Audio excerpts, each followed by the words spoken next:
So this is another tangle that used to be hidden and now it has been unlocked. It is called Centipede. And there's a couple different ways you can do it. So I'll show you the way that it's taught in my CZT manual, but then also show you some variations that I've learned along the way. So this one starts with an orb. And then instead of connecting them, you almost like aura that orb, and then, so they kind of are these little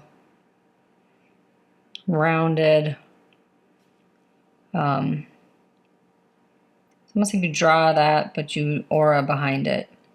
So it starts looking like a wormish or a centipede-like shape.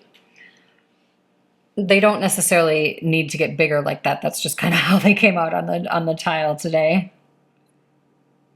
It's easier for me if I draw the circle first and then sort of aura the circle that it's next to. And then the next step is to draw 2 lines in each circle-ish shape. And then from there, let me just catch this up quick. From there, maybe you can guess, it is we aura around the entire shape of the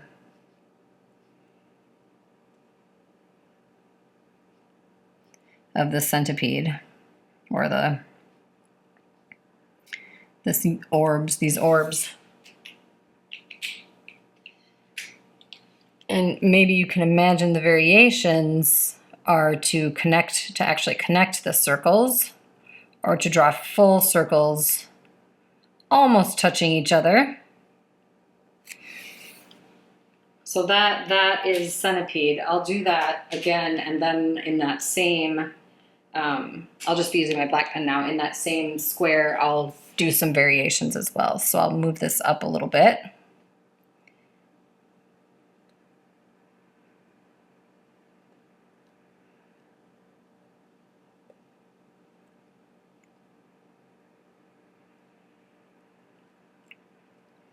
Draw the 11s, and then aura.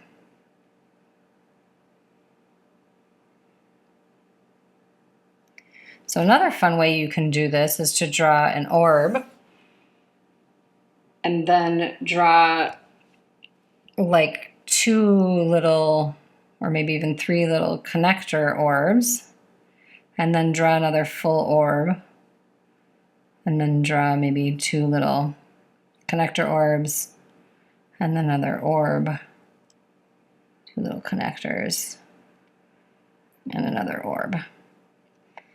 And then you could put the 11s in all of them. You could put them just in the full circles, up to you. And then again, you could aura this as 1 unit if you wanted. You could aura around each individual. So you can play with how detailed you want the aura to be, and how you want to play with connecting those orbs together.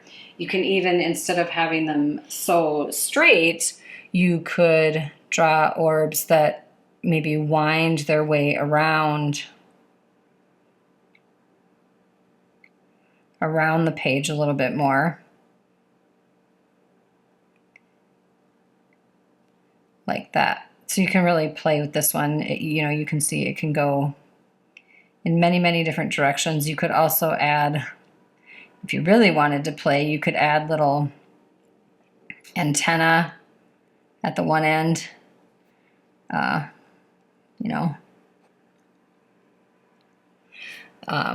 You can draw little like extra orbs on the end, like a tail. Really just play and have some fun. Have some fun with that one. Centipede, Zentangle ink, and then the date and your initials. that can be a fun little background or thing to sneak in. Or if you're doing botanical tangles, it can be a fun one to sneak in and actually have it look like some sort of a worm or caterpillar or centipede or something like that. But you can really play. You can color in the orbs. You can color in part of it and leave a little aura around it. There's many, many, many different ways you can play with this tangle. It seems so simple and basic, but you can also take that and morph it into many, many different things. So have fun and play around with this one and see how you like using it best.